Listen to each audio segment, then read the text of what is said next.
Tai yra Samsung Galaxy Flip 6 selfie kameros testas. Rašoma 4K 60 kadrų per sekundę. Taip, selfie kamera taip gali rašyti.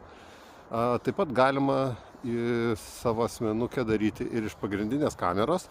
Tačiau pradėjus rašyti selfie kamerą, persijungti automatiškai tai negalima. Taigi dabar pabandysiu sujungti ir įrašyti visą tai iš pagrindinės kameros, naudojant pagrindinę kamerą,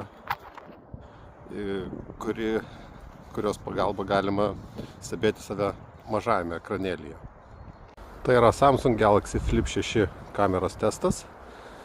Tai yra selfie darymas su pagrindinė kamera, sulenkus ir naudojantis mažai ekranėlį. Sujungsiu kartu su selfie kamera daryta video ir galėsit palyginti. Iš pradžių bus selfie kamera ir po to seks pagrindinė kamera.